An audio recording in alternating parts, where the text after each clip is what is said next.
This video is strictly prohibited for those under 18 years of age. Those with weak hearts should not watch this video. This channel never condemns superstition. The Bible always says taste and then believe. This video is made for educational purpose, not to hurt anyone religiously or emotionally. I apologize if anyone was hurt in any way.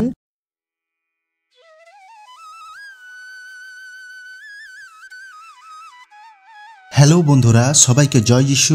আজকের নতুন ভিডিওতে আপনাদের প্রত্যেককে স্বাগত। আমার প্রিয় বন্ধুরা, আজকের ভিডিওটা আপনাদের জন্য খুবই গুরুত্বপূর্ণ। অনেক খ্রিস্ট বিশ্বাসী ভাই বোনেরা ভাবেন একজন খ্রিস্টান কি তার বালিশের নিচে বাইবেল নিয়ে ঘুমোতে পারে? আমি সৌরভ, আপনারা আছেন A2Z007 লার্নার স্পিচ চ্যানেলের সাথে। আমার প্রিয় বন্ধুরা, আজকে আমরা জানার চেষ্টা করব আমাদেরকে বাইবেল গ্রন্থের উপর বিশ্বাস রাখতে হবে না বাইবেলের ভিতরে যে বচনগুলি রয়েছে তার উপর বিশ্বাস করতে হবে। চলুন বন্ধুরা, দেরি না করে ভিডিওটা শুরু করা যাক। ধরুন আপনি অসুস্থ, ডাক্তার আপনাকে কিছু ওষুধ লিখে দিয়েছে আর সেই ওষুধগুলো আপনাকে নিয়মিত সময় করে খেতে হয়, কিন্তু আপনি কি করলেন? আপনি ওষুধগুলো না খেয়ে আপনার মাথা গড়ায় ওষুধগুলোকে রেখে দিলেন। আমার প্রিয় বন্ধু, আপনি ওই ওষুধগুলো না খেয়েই কি ঠিক হয়ে যাবেন? আপনার মাথা গড়ায় ওষুধগুলো থাকলেই কি আপনার অসুস্থতা সেরে যাবে? গণনা পুস্তক 15 অধ্যায় 31 পদে লেখা আছে, কেননা সে সদাপ্রভুর বাক্য অবজ্ঞা করিল এবং তাহার আজ্ঞা লঙ্ঘন করিল, সেই ব্যক্তি একেবারে উচ্ছিন্ন হইবে, তাহার অপরাধ তাহারই উপর বর্তিবে। আমার প্রিয় বন্ধুরা, এই বাক্যটার অর্থ হলো যে সদাপ্রভুর বাক্য অবজ্ঞা করে, যে সদাপ্রভুর আজ্ঞা উল্লঙ্ঘন করে, তার বিনাশ হবে। কেন? কারণ তারই অপরাধ তার উপর বর্তিবে। আমার প্রিয় বন্ধুরা, অনেক ব্যক্তি আছে যারা চার্চে যান, তারা ভাবেন বাইবেলের বাক্যের থেকেও বাইবেলটা বেশি গুরুত্বপূর্ণ। তারা হয়তো বাইবেলের বাক্য কখনো খুলে পড়েইনি, কিন্তু তারা ভাবেন বাইবেল আমাদের কাছে থাকলেই আমরা সুরক্ষা পাব। অনেক ব্যক্তিরা রয়েছেন যাদের কাছে বাইবেল আছে, কিন্তু তারা বাইবেলের সিদ্ধান্তকেও বোঝে না, বাইবেলের বিষয়বস্তুকেও বোঝে না। শুধু খ্রিস্ট বিশ্বাসী হলে হাতে বাইবেল রাখতে হয়, সেই কারণেই তাদের কাছে বাইবেল থাকে। তারা ভাবে বাইবেলই তাদেরকে রক্ষা করবে। আমার প্রিয় বন্ধুরা, পরমেশ্বর আমাদের সাথে কিভাবে কথা বলেন? পরমেশ্বর কি সরাসরি এসে আমাদের সাথে কথা বলেন? না, পরমেশ্বর বাইবেলের মাধ্যমে আমাদের সাথে কথা বলেন। আর আমরা যদি বাইবেল না পড়ি তাহলে পরমেশ্বর আমাদের সাথে কিভাবে কথা বলবেন? তাই আমার প্রিয় বন্ধুরা, পরমেশ্বরের সাথে যদি আপনি কথা বলতে চান তবে বাইবেলের বাক্য পাঠ আপনাকে অবশ্যই করতে হবে। বাইবেলের বাক্যের মাধ্যমেই পরমেশ্বর আপনার সাথে কথা বলবেন। আর কিভাবে জানবেন পরমেশ্বর আপনার জন্য কী আজ্ঞা দিচ্ছেন? পরমেশ্বরের আজ্ঞা জানার জন্য আপনাকে বাইবেল পড়তে হবে, তবেই তো আপনি পরমেশ্বরের আজ্ঞাকারী হয়ে জীবন কাটাতে পারবেন। আমার প্রিয় বন্ধুরা, বাইবেল শুধু আপনাকে রক্ষা করবে না, বাইবেলের বচন আপনাকে রক্ষা করবে। আমার প্রিয় বন্ধুরা, আপনার জীবনের মূল্যবান সময় থেকে আপনাকে পরমেশ্বরকে কিছুটা সময় দিতে হয়। সেই সময় আপনি কিভাবে দেবেন? পরমেশ্বরের বাক্য পাঠের মাধ্যমে পরমেশ্বরকে আপনি সময় দেবেন। আমরা আমাদের দৈনন্দিন জীবনে প্রত্যেকেই ব্যস্ত থাকি, যে যার কাজ কারবার নিয়ে এবং আত্মীয় স্বজন পরিজন সবাইকে নিয়ে ব্যস্ত থাকি, কিন্তু আমাদের সৃষ্টিকর্তাকে আমরা সময় দেই না। আমরা ভুলে যাই যে সৃষ্টিকর্তা আমাদেরকে এই পৃথিবীতে পাঠিয়েছেন, তিনিও আমাদের সাথে সময় কাটাতে চান। আমার প্রিয় বন্ধুরা, যখন আপনি বাইবেল পাঠ করবেন জানবেন ঈশ্বর আপনার সাথে কথা বলছেন। তাই আপনার জীবনের মূল্যবান সময় থেকে কিছুটা সময় ঈশ্বরকে অবশ্যই দিন। আমার প্রিয় বন্ধুরা, আপনারা হয়তো ভাবেন যে আপনার বালিশের তলায় বাইবেল রেখে ঘুমোলে ঈশ্বর আপনার খুব কাছাকাছি থাকেন। এটা কতটা ঠিক সেটা আপনার বিশ্বাসের উপরে নির্ভর করছে, কিন্তু আমার প্রিয় বন্ধুরা, ঈশ্বরকে নিজের ভিতরে রাখুন, ঈশ্বরের বাক্যকে অধ্যয়ন করে নিজের অন্তরে রাখুন। যখন আপনি ঈশ্বরের বাক্যকে অন্তরে রাখবেন, সেই বাক্যই আপনাকে প্রতি মুহূর্তে রক্ষা করবে।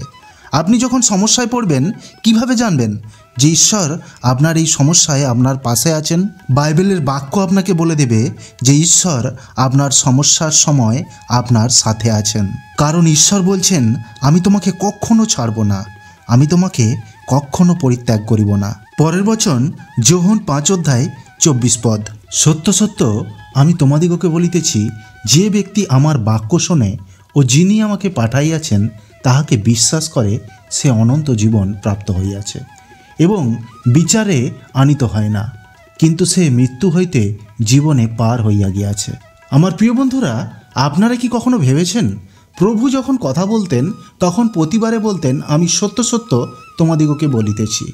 এই কথাটা তিনি কেন বলতেন? তিনি আমাদেরকে বোঝাতে চাইতেন যে কথাটা আমি তোমাদেরকে বলতে যাচ্ছি সেটা তোমাদের জন্য খুবই গুরুত্বপূর্ণ। এই কথাটা তোমরা তোমাদের অন্তর্হৃদয়ে গেঁথে নাও, এই কথাকে তুচ্ছ করো না। তাই তিনি প্রতিটা কথা বলার আগে তিনি বলতেন, আমি তোমাদেরকে সত্য সত্য বলছি। তিনি বলছেন, আমি সৃষ্টিকর্তা, আমি যা বলছি তোমাদের প্রত্যেকের ভালোর জন্য বলছি। প্রভু কি এখানে বলছেন যে তোমাদের হাতে বাইবেল থাকলে বা তোমাদের বালিশের তলায় বাইবেল থাকলে তোমরা রক্ষা পেয়ে যাবে? প্রভু এখানে বলছেন, যে ব্যক্তি আমার বাক্য শোনে এবং যে ব্যক্তি আমাকে যিনি পাঠিয়েছেন তার উপর বিশ্বাস করে, সেই ব্যক্তি অনন্ত জীবন প্রাপ্ত হইয়াছে। সে বিচারে আনিত হয় না, কিন্তু মৃত্যু হইতে জীবনে পার হইয়া গিয়াছে। আমার প্রিয় বন্ধুরা, স্বর্গ হলো এমন একটি পবিত্র স্থান যেখানে না আছে পাপ, না আছে মিথ্যে, না আছে কোনো ব্যভিচার। কোনো প্রকার পাপ সেখানে নেই। কোথায়? স্বর্গে। তো প্রভু আমাদের মধ্যে দেখতে চান যে আমরা এই স্বর্গের জীবন লাভ করার যোগ্যতা অর্জন করেছি কি করিনি। আমরা যদি স্বর্গীয় জীবন পৃথিবীতে অতিবাহিত করি তবেই ঈশ্বর আমাদেরকে সেই স্বর্গীয় জীবন দেবেন যা মৃত্যুর পর আমরা প্রাপ্ত করব। আমরা খ্রিস্টতে বিশ্বাস যখন করি তখন আমরা নিজেদের পাপের জন্য ক্ষমা প্রার্থনা করি এবং আমরা মন ফিরিয়ে মন পরিবর্তন করি। আমাদের জীবন এবং মন অন্যকে সহযোগিতা করার চিন্তাভাবনায় পরিপূর্ণ থাকে। কিন্তু যারা অন্যকে সহযোগিতা করতে চায় না, তারা কি মন ফেরানোর পরেও সঠিক অর্থে খ্রিস্টতে এসেছেন? আমার প্রিয় বন্ধুরা, খ্রিস্ট হল স্বয়ং স্বর্গ, যা পবিত্রতায় পরিপূর্ণ। সেই জন্যই প্রভু যীশু বলেছিলেন, স্বর্গ তোমাদের সন্নিকটে উপস্থিত হইয়াছে, মন ফিরাইয়া তাহাতে আইসো। পরের বচন যোহন 14:23-24 যীশু উত্তর করিয়া তাহাকে কহিলেন, কেহ যদি আমাকে প্রেম করে তবে সে আমার বাক্য পালন করিবে, আর আমার পিতা তাহাকে প্রেম করিবেন, এবং আমরা তাহার নিকটে আসিব ও তাহার সহিত বাস করিব। যে আমাকে প্রেম করে না সে আমার বাক্য সকল পালন করে না। আর তোমরা যে বাক্য শুনিতে পাইতেছ তাহা আমার নয়, কিন্তু পিতার, যিনি আমাকে পাঠাইয়াছেন। আমার প্রিয় বন্ধুরা, এই বাক্যটা আপনাদের সামনে উপস্থিত করার একটাই উদ্দেশ্য। প্রভু যীশুখ্রিস্ট বলছেন যে তিনি যে বাক্যগুলো আমাদেরকে বলছেন সেই বাক্যগুলোকে আমাদেরকে পালন করতে হবে। আর আপনারা যদি এই বাক্য না পড়েন তবে সেই বাক্য বুঝবেন কি করে? প্রভু যীশুখ্রিস্ট বলছেন, যে আমাকে ভালোবাসে সে আমার বাক্য পালন করবে, আর যে বাক্য পালন করবে তাকে পিতা পরমেশ্বরও প্রেম করবেন। এবং তিনি আরও বলছেন, যারা বাক্য পালন করে, জীবনযাপন করে, পিতা এবং পুত্র তার কাছে একসাথে থাকেন।